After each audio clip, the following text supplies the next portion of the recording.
Well, good morning, everybody. You're listening to the Repco Light Home Improvement Show, sponsored by Benjamin Moore.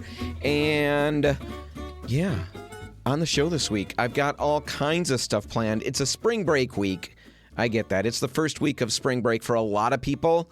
A lot of folks are heading out, probably not catching the show. But that doesn't mean I'm going to phone it in. I'm still delivering A-grade material here, or at least high Bs. High Bs. It's passing grade stuff, and that's what I've got for you. We're going to be talking about orbital sanders and how to get the best results possible with those. If you've ever used one and gotten all done with your project and noticed maybe when you applied stain or maybe when you put paint on, you noticed all these little swirls, little pigtail swirls, it's really, really frustrating. And it kind of drives you nuts. And in the past, it's made me think that orbital sanders are just something that I can't use on projects that really matter. Turns out I was just using them wrong. What a surprise that was. We're going to talk about that. I can walk you through how to get flawless results with an orbital sander. So we're going to do that. I'll probably have to sneak something else in there. I'm not sure what that's going to be yet. We'll wing that segment. It's going to be great, though. Right now, I want to talk about something that I guess I've annoyed is probably the right word, all of my coworkers with. I've annoyed them with this for the last week or so, probably the last few weeks. Let's be honest, Dan. Let's be honest. It's been a while that people have been a little bit annoyed with me. Basically, I've just gone on and on and on about this, and I've watched their eyes glaze over, as I talk. Has that ever happened to you? Have you ever had that? I'm sure some of you have. I'm sure some of you have spoken with me, and you've had that. Let me tell you, you've had that happen. I'm just kidding. That's not very nice. Anyway, you know what it's like. You're saying something that you're crazy wrapped up in. You really believe this stuff. You're really pumped. And you can tell that the person listening would rather, peel their fingernails off with tweezers than listen to you talk anymore. Right? Have you been there? I've been there. But here's what separates me and probably you. I can't quit. I can't quit. My eyes, they're working. They see the tears forming in my listeners' eyes, and they send that message to my brain. They do a great job getting that message sent. My brain, this beautiful, complex machine, my brain starts running diagnostics. Is this person sad? Are they having a deep emotional crisis? Are they hurt? And then, lightning fast, this beautiful complex machine, lightning fast, it tells me that the problem is none of those things. The problem is me. I am the cause of the tears. I'm still talking. So my brain drafts a cease and desist letter to my mouth. But the problem is my mouth never, ever gets that letter, or it ignores it, or it just doesn't care. Maybe it's a rebel. I've got a rebel mouth, just doesn't care. So it keeps going. Which brings us here to the moment where I say that I'm about to share the very same thing with you that's made my coworkers cry. And if that doesn't pique your interest and really make you want to hang around for a full segment, I don't know what will. It's good stuff. It's a little bit salesy, a little bit more than normal. I don't mean it to. I've really tried to take the edge off of that, but I do have to pay the bills. We don't do this just for fun. But anyway, the things I'm going to talk about, little salesy, but they are good things. These will change how you paint. All right. This month at Repco Light, we've got a sale on Wooster Jumbo Coater roller frames and Wooster Microplush 4.5-inch Jumbo Coater roller covers. Now, it's a really good sale. These things aren't terribly expensive to begin with. But right now, the roller frame is 56% off. I mean, we picked some ridiculous percentage numbers. Most people would go with, 50% off, 60% off. It's not how we roll. We like to be very, very specific. Dial it in to the very best possible percentage. And so we've got a 56% off price, 56% off the regular price on the roller frame. So that's great. The covers are 68% off, almost 70% off the normal price. So it's a huge savings, and there's no limit on how many you can buy. You can come in and buy as many as we've got. We'd love that. Please come in and buy as many as we've got. All right, so why would people cry about that? Why would I talk about that for so long as to make people cry?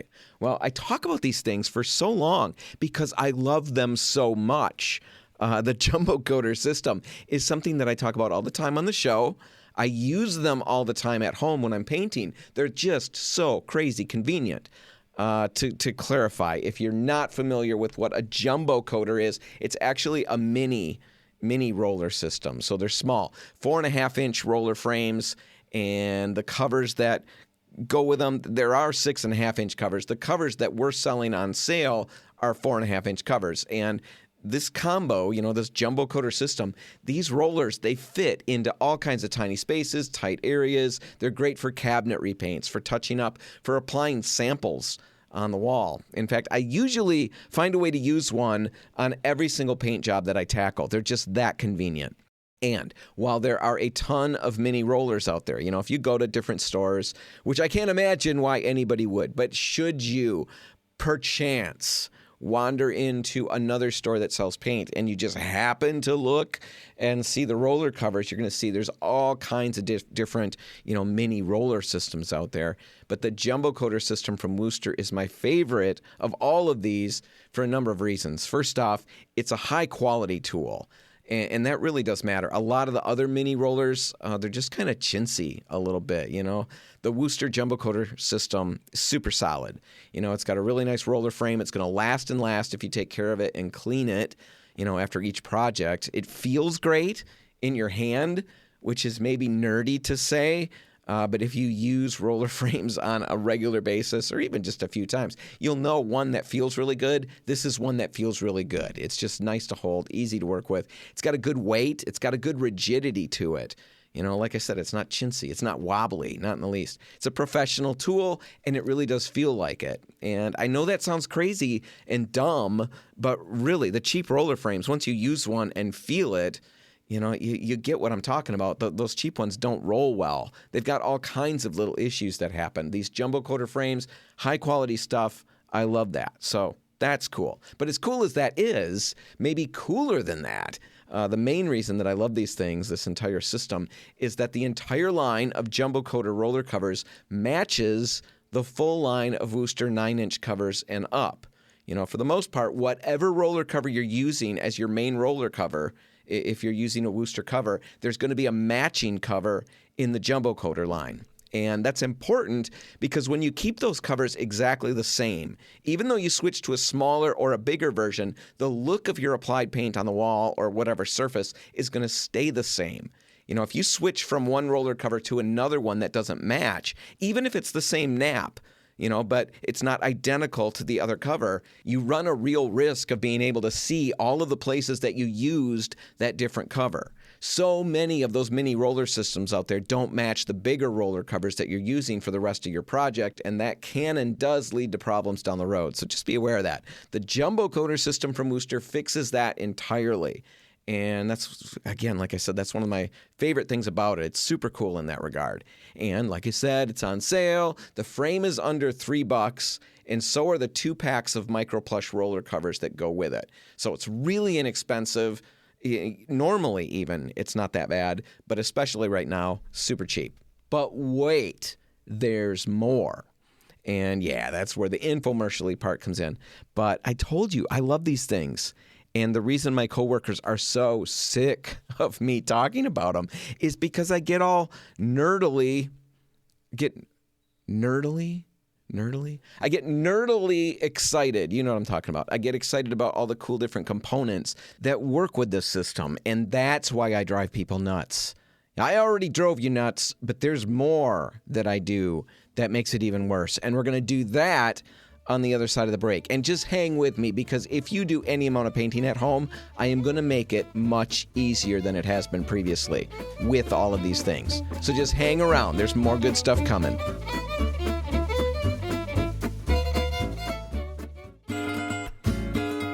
And we're back. You're listening to the Repcolite Home Improvement Show, sponsored by Benjamin Moore. And the last segment, I told you how I've been boring my coworkers to tears because I'm really pumped about some specials that we're running at Repcolite this month. Jumbo Coter roller frames from Wooster and micro plush covers that go with them. They're on sale. And I'm excited about those things. As dumb as that sounds, I'm excited about them because they're so convenient. As a marketing person, you've got to make things sound good. And every now and then, it's not easy to make paint sound exciting. It's just not. Primer's primer. It's hard to make that sound really fun and exciting. But these things are so convenient. I know how much they're going to change just how you work, because it's changed how I work when I'm painting. So I love talking about them for that reason, but I also love talking about them because there are so many components that Wooster makes that work so flawlessly with these tools. In fact, if you do any amount of painting at home, you owe it to yourself to at least consider some of these items. Just look at them once. Think about if that would help you. They're going to make your work easier to do. They're going to help you get better results. And I really wouldn't be surprised if they took some of the yuck that you may feel if you don't like painting. They're going to take some of that out of every single project. All right, first one of these components that I want to talk about that work really well with that jumbo coater system that's on special right now. First thing is a Wooster Sherlock extension pole, and I talk about them all the time on the show. They've got huge extension poles that contractors use, 12 foot and more, but they also make smaller ones. My personal favorite, being a smaller person, my personal favorite is the 2 to 4 foot one. And if you can, Google it right now while I'm talking about it. That will help a lot. Radio, it's not really terribly visual. It's probably an understatement. So if you can Google it, that's going to help. Anyway, the Sherlock extension pole, it telescopes from 2 to 4 foot, and that alone is really handy. Working in a hallway, for example, I was doing that not too long ago, and I needed that 4 foot reach to be able to get up to the ceiling. This area had higher than normal ceiling, so I needed that extra reach on the extension pole, and that was great. But then as I was working my way lower down the wall, that 4 foot pole was pretty much almost hitting the wall directly behind me. With that pole, I could move it. I could adjust it. I could make it, now it's 4 foot. Now I could shrink it down to 2 foot quickly and easily. If I'm using a wooden extension pole, I can't do that. I'm going to have to unthread it. So I love them for that. But there's an even cooler feature, and I kind of just hinted at it. They've got a quick connect system. These Wooster Sherlock extension poles have a quick connect system. Now, most extension poles, when we think about them, they're threaded. And lots of you right now, I know how this works. I know people. A lot of you right now, some of you at least, are thinking that, I don't need an extension pole because I'm going to just use the handle from the push broom or something, one of those threaded 4 foot, 5 foot handles. And yeah, you can do that. It absolutely will work. But these Wooster extension poles that I'm talking about, the Sherlock ones, they don't have those threaded ends on them. Now, I guess they do. They've got a little attachment that you can snap onto the extension pole that gives it threaded ends if you need them. But typically speaking, the main extension pole has a smooth, quick connect post and locking system. It's kind of tough to describe, but basically you just slide the Wooster Sherlock handle onto it and it clips in. It stays in place, and because of another feature that I'm not going to go into, it won't rock back and forth. It won't work its way loose at all. It's locked in place, and it does that almost instantaneously. And then when you want to switch to another Wooster Sherlock roller frame, you just push a little button, pop off the old frame, and pop the new one in place, and it locks right back in. It's brilliant. You're going to be switching roller handles so fast, it'll be like the Old West, like Wyatt Earp. You'll just be switching them in and out, the quickest draw. No more unthreading or anything like that. It's super, super cool. And I'm sure there's people saying, why in the world would I switch roller handles? Once I get the roller handle on the frame, I don't need to switch it out. Well, that goes back to the jumbo coater frames and the roller covers, that whole system. Those jumbo coaters have that Wooster Sherlock locking system built into their handles. Now, you can use them on any extension pole, even just the boring threaded ones, but they also work beautifully on the Wooster Sherlock extension poles that I just talked about. Now, I've been on a number of different projects where I would use my 9-inch handle for most of the work and then quickly swap it out for the smaller jumbo coater handle and then swap everything back again. It is really, really cool. I don't know how else to explain it. It's a game changer. That's just such a dumb way to say it. It's slick. I don't know if that's any better. It simplifies the process. It's really cool stuff. So with the jumbo coater, you've got that cool extension pole to at least look at. You'll love it. You'll thank me later if you buy one, but at least look at it. Push the buttons, just see what it does. Take it for a little bit of a spin in the store. You'll like it. So there's that. But there's also something that we sell called a Pelican paint pail, like the bird Pelican paint pail. It's just a paint bucket designed to be held easily in your hand. It's super easy to hold. It's got a little strap that goes around your hand. It looks like a great big coffee mug, like an enormous coffee mug, like the kind of coffee mug you want, on a Saturday morning or more like a Monday morning. But it's got a nice little handle, goes around your hand, a little strap that goes around your hand. Easy to hold. You fill it up with your paint, and then you can, just easily carry it around to do your cut-in work or your touch-ups or whatever. It's got a magnet built into one side on the inside of that little pail. Yeah, again, Google it. Pelican paint pail. That will help a lot. But there's a magnet on the inside, and you use that to hold your brush in place, either with the tip suspended in your paint or just above it. That alone makes these really cool to have.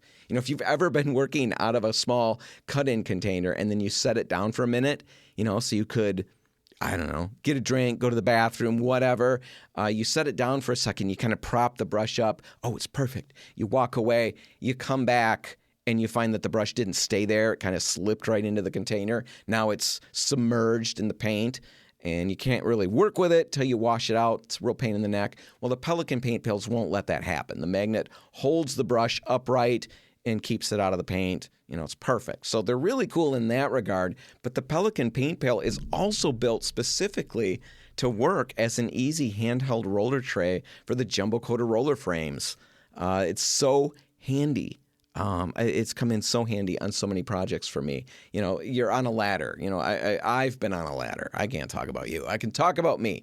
I've been on a ladder holding that little Pelican paint pail, and I can roll into it with the little Jumbo Coater roller frame and roller cover, and I can do my rolling, whatever I'm doing up there. But, wait. I need to brush something, so I can put the little roller frame back in that Pelican pail. It hooks on the side so it doesn't roll into your paint and become a mess. It just kind of sits there. I can grab the brush that's magnetically attached to the other side of the pail, do my brush work, whatever I've got. Then I can hang that brush back up on that magnet and go back to the Jumbo Coater, all without leaving the ladder.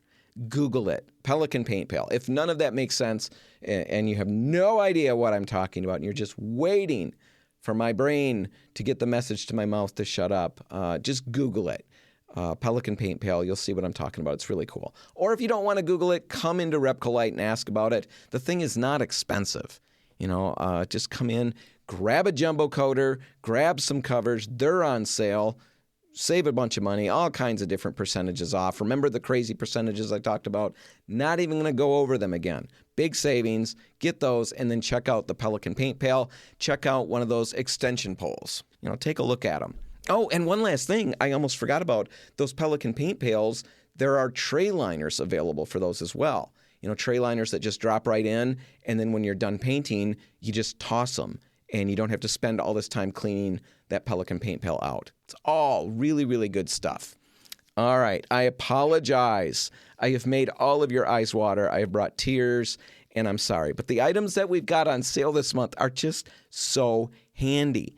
Absolutely stop out at any Repcolite and check them out. Ask about them. I use them all the time. There's no gimmicks with these tools. These things are the real deal. Check it out. Jumbo Coaters at Repcolite on sale now. All right, that's enough of that. Let's take a break. When we come back, I want to talk about Orbital sanders. If you've ever sanded something, kitchen cabinets, maybe a furniture piece, and then you stained it or painted it and noticed these little swirls coming through, if you noticed that and you were really bummed, they happened because you were using the sander wrong. We're going to talk about the right way to use it so you avoid all of that coming up next. Stick around.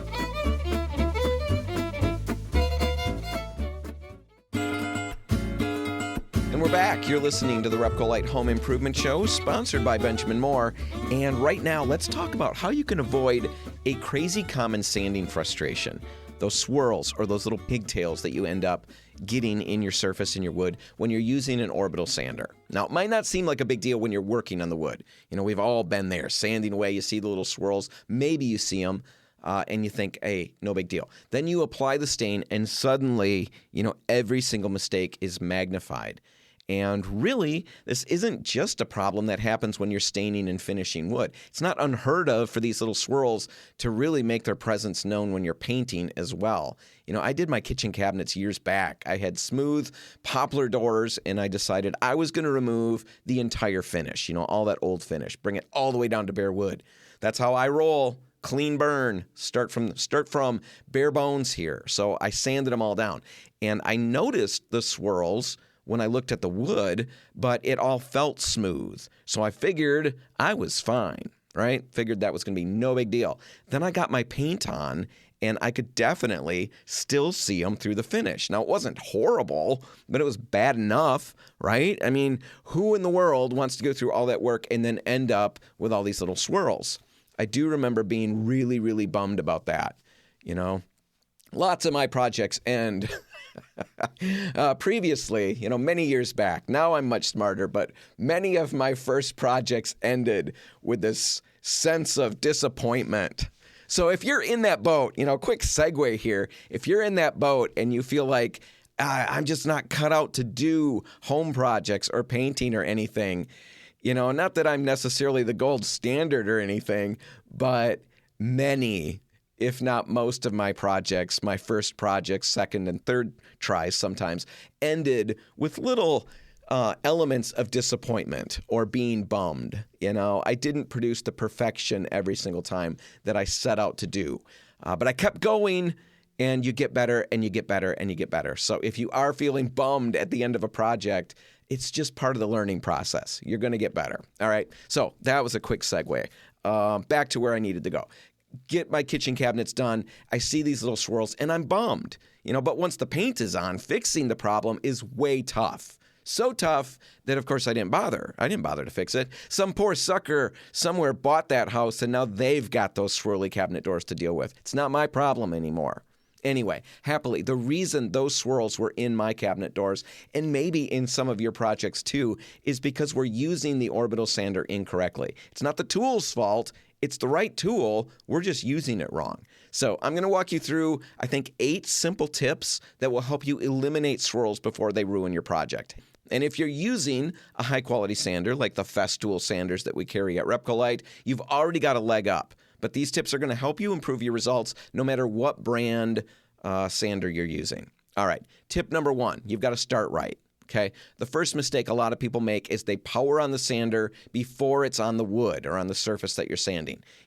Half the fun, I think, previously, Dumb Dan used to find half the fun of sanding with an orbital sander, half of that fun was turning it on and letting it spin in the air. Kind of like Thor's hammer. Your arm starts moving with the momentum because it's spinning so fast. You feel the power building, and then at its peak, you slam it down and watch it chew through whatever is on the surface that you're trying to sand, right? That's actually not the right way to do it. If you're doing it that way, wrong, bad, don't do that. I am exaggerating a little bit for effect, but here's the deal. The orbital sander spins fast, right? We know that, really fast, when it's in the air. If you set it down while it's already running at full speed, it can skip, it can gouge, it can leave swirls before you even, really get sanding, on your project. Before you're really even moving, you've already caused problems.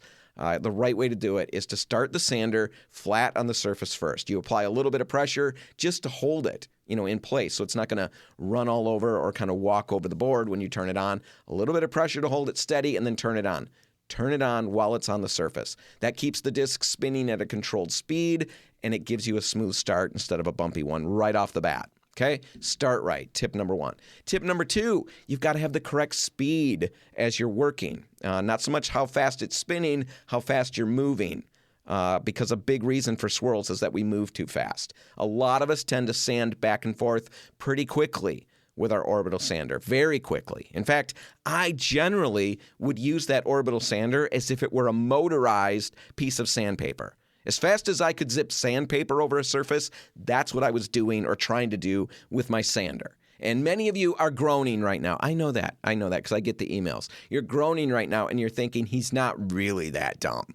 Or maybe you're begging or pleading, he can't be that dumb, right? Well, I'll tell you this. I'm a lot of things, but I'm not a liar. I am that dumb. At least I used to be. That's how I used an orbital sander years back. And that's not how you want to use one if you want really good results. They're not designed to be zipped all over the surface that you're sanding. They're designed for even, steady removal. So a good rule of thumb. This is really solid. You can easily remember this and Put it into practice the next time you're using a sander. Good rule of thumb, move about 1 inch per second. That is way slower than you think, way slower than you want to move. But it's going to give the sander time to do its job. And when you try it, you're going to be surprised. It's going to do a better job, generally speaking, than zipping it all over the place quickly. It just works. So 1 inch per second, move that way, move at the right speed. Tip number 3, you've got to keep it flat. Here is another tip that I was breaking all the time. If you tilt the sander, trying to put more pressure on a stubborn area, you're actually making things way worse. That leading edge digs in, and now you're not only getting swirls, but you're also risking gouges. So instead, keep it flat. Let the whole disc work evenly. All right, so far, I'm kind of stinking. At least dumb Dan, old Dan was stinking. I didn't do any of these things right. Well, here's another one that I always did wrong. And if you thought I was dumb or lying about being dumb earlier, buckle up. Tip 4 is this: use light pressure. This should not need to be said. It shouldn't. But maybe somewhere out there, someone like me is listening. Here's the scoop. If you hear the motor slow down while you're sanding because you're pushing so hard, that is not a sign that you're really getting the most out of the sander. That is not the sound of a quality sanding job. That is not the sound of accomplishment. I literally used to think that. Once I hit that zone, when the motor slowed down, that's where the rubber was really meeting the road. Now I was really working that sander. That is so dumb. I am almost embarrassed to say it out loud. Almost. I've talked about so many dumb things that I've done on this show, on other things that I, do on the radio.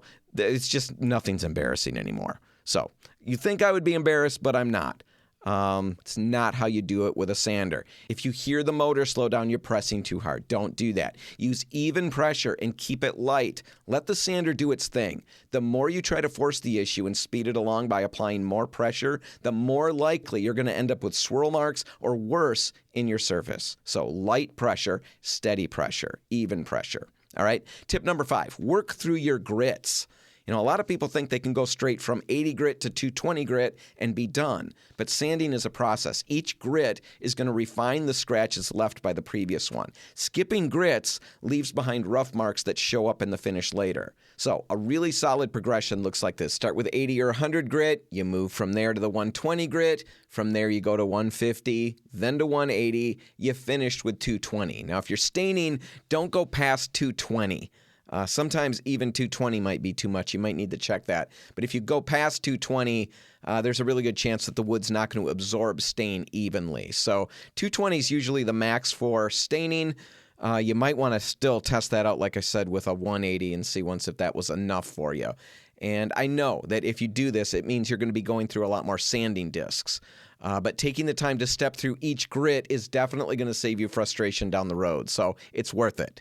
All right, that's tip number 5. Tip number 6, get the dust out of there.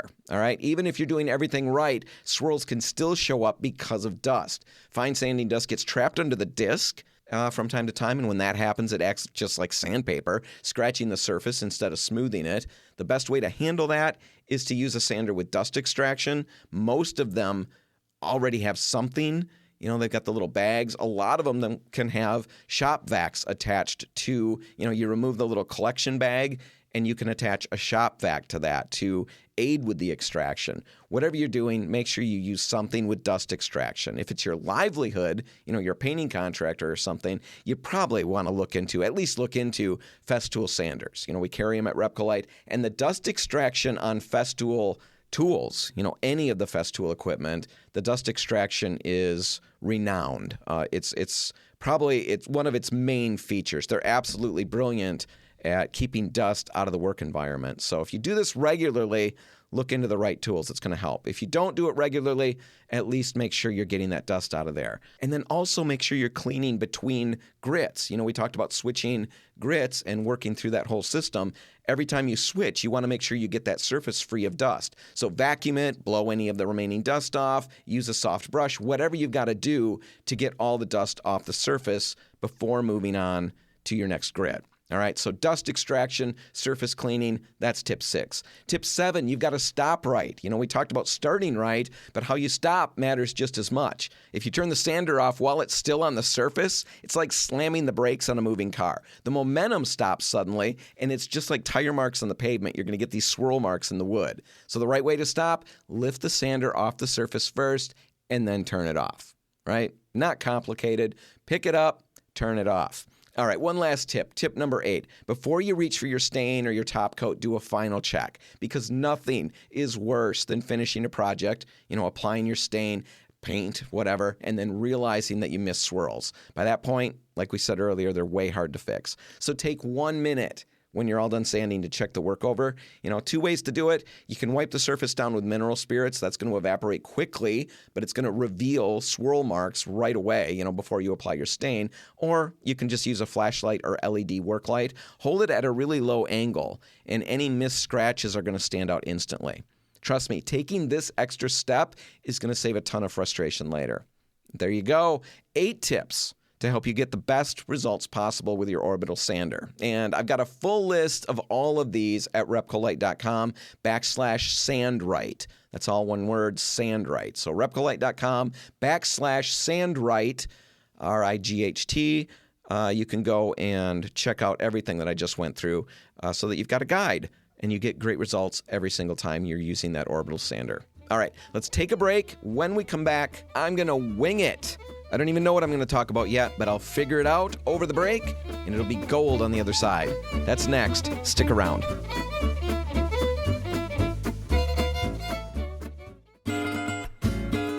And we're back. You're listening to the Repcolite Home Improvement Show, sponsored by Benjamin Moore. And I said last segment that I was going to wing this one. What am I going to talk about? What am I going to blather on and on about? Well, I dug up a listener question that I received in an email, and I am going to go through that and answer it here. We'll kind of walk through it. It's a great question. The listener wrote in, I would love for you to come and take a look at my kitchen, which appears puke green. Her words, not mine. It appears puke green because of the reflection from the carpeting in the next room. It's a pale gray blue. No matter which oatmeal paint I put on the walls, the kitchen turns green. The rest of the house is that same off-white oatmeal shade, and it looks fine. But in the kitchen, puke green. I love to cook and spend time there, and honestly, it gets me down. I've even had a couple of decorators come to help, and nothing's worked. What do I do? Now, first off, I totally get this. She's done everything right, or at least it seems that way. She's matched the color to the rest of the home. She's getting advice from a decorator. She's trying different recommendations, and none of it's working. That's really, really frustrating. On top of that, you have a space that you used to love being in, a place where you did things that you love to do, cooking in this particular instance, and now all of a sudden the color on the walls is making it worse. It's making it feel like a place you don't want to be. And that's the opposite of what paint should be doing. It should be enhancing those spaces, not turning them into something that you don't want to spend time in. So we got to figure out what's going on. And it seems like it's complicated, but actually, I haven't seen it. And I am just winging it here. But it does seem like there's kind of a simple explanation. And it's all about color reflection and undertones. Color reflection and undertones. See, the pale gray blue carpet that she's got going on in the adjoining room has cool undertones. Blues, maybe greens, whatever. Cool undertones. And the oatmeal color that she's using on the walls likely has warm undertones, yellows or soft browns. When the light bounces off of that cool-toned carpet and hits the walls, it's interacting with that warm paint color, and visually, it's creating this weird greenish cast. But, wait a minute, she seemed to be saying earlier that the wall color in the carpeted room is the same as the wall color in the kitchen. They're both oatmeal colors. Why does it look green in the kitchen but fine in the room with the actual carpet in it? Isn't that contradictory? So that's certainly something to ask. And, again, it could be any number of things. It could be that the oatmeal colors are not exactly the same, that it's a neutral or kind of a beige color, but there are different undertones going on, and one is, leaning more green. That's definitely possible. But light also reflects differently in every room. In the carpeted space, so you could have furniture, softer lighting, and room layout, and that might minimize color reflections. But in the kitchen, that room likely has harder surfaces, fewer absorbent materials, and possibly cooler natural light. All of those things could be happening. So when light bounces off the cool toned carpet, it carries those blue-gray tones into the kitchen, and when they hit the warm undertones in the oatmeal paint, bam, there you go, you got that green. So it's not about a bad paint color necessarily. It's just the science of light, surface, and context. So how do you fix it? Let's get to that. First thing, you could look at switching to a new paint color with more neutral or grayish undertones in the kitchen. Something like Benjamin Moore's Classic Gray, Pale Oak, Edgecombe Gray. These soft grays and taupes will likely hold up better under the color influence of the carpet. So that's definitely something you could look at. And there could be many other colors. We'd want to see more samples of everything going on before you just dish out colors on the radio. But there's probably a good color that you could go to that's going to minimize or work better with the influence coming in from that carpet. Second thing you could do, this is super easy, take a look at the lighting that's going on in your situation. If you're using cool-toned LED or fluorescent bulbs, they're only going to make the effect worse. You could try switching to warmer toned bulbs and see what happens. That might shift the feel of the room immediately. Lighting makes a huge difference, and the wrong temperature bulb can really, really change things. So check that out. That's probably the first place to start. That could be the easiest fix. Third, if you don't want to repaint, and it's not the problem with the lighting, you could try introducing some warm tone decor. A warmer toned rug, some soft beige curtains, art with golds and creams to offset the influence from the carpet. All of that might help warm that space up. Sometimes just a small change like that will make a big difference. So check all of those things out. That's where I'd start. By all means, swing out to any Repcolite and bring pictures. Maybe even get one of our color consultants out to your house, and we can analyze the situation a little better. But that's the best I can do, winging it and, without seeing it. Finally, last thing I'll say, for everybody out there, test, always sample. If you try a new color, hold the color sample up next to your carpet, to your furniture, and do all of that in your space, in your lighting. Better yet, rather than just rely on one of those little color chips that we've got in the stores, buy a Benjamin Moore color sample and actually get some paint applied. You can put it on a piece of foam board so you can move it around, or you could use one of those jumbo coaters that we talked about at the beginning of the show to actually roll some onto your walls. Either way, sample that color. Make sure you're sampling the color. See how it feels over the course of the day. See what it looks like in your space. Make sure it does what you want it to do and feels the way that it should before you buy your paint. And also, I already said it, but by all means, remember that we have color experts at every Repcolite waiting to help you find the right color, even if you're not sure where to begin. Just stop out. We'll help get you moving. Thanks so much for the question. I think it's one that a lot of people can relate to. And if you out there listening, yes, you, I'm talking to you, if you've got a question that you'd like discussed on the air, just reach out. I'm not set up to take phone calls. That might be interesting someday, but I see what's left on the cutting room floor when I record the shows, and I don't think I'm cut out for live radio. So might not be best to take phone calls live, but I certainly can handle emails, and I will respond to those by all means. Even if they don't make the air, I'll still respond to your questions, every single one of them.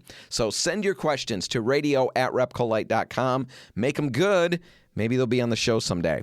All right, that's all the time we've got. Before I wrap it up, though, last thing I want to say is that April is Contractor Appreciation Month at Repcolite. It's a whole month where we do what we can to thank all of the painting contractors who make us successful. And one way that you out there listening can do that, can help us, is to do something that we talked about a couple weeks ago on the show. Mike Cherry from Cherry Painting was here, and he said referrals make his day. So if you've got a contractor that you've used and you had a great experience with, remember to hand out that name when you hear people looking for contractors. Handing a contractor the opportunity to land another job is a great way to thank them. So think about that. And if you're looking to hire a contractor, we can definitely help you with that. Just head to repcolite.com/findapainter. All one word, repcolite.com/findapainter. Fill out the brief form and I'll get you 3 names within 24 hours. All right, that's it. Whatever you do today, make sure paint's a part of it. And remember, your next project is easier than you think. Let us help. Have a great weekend, everybody, and I'll see you next week. I'm Dan Hansen. Thanks for listening.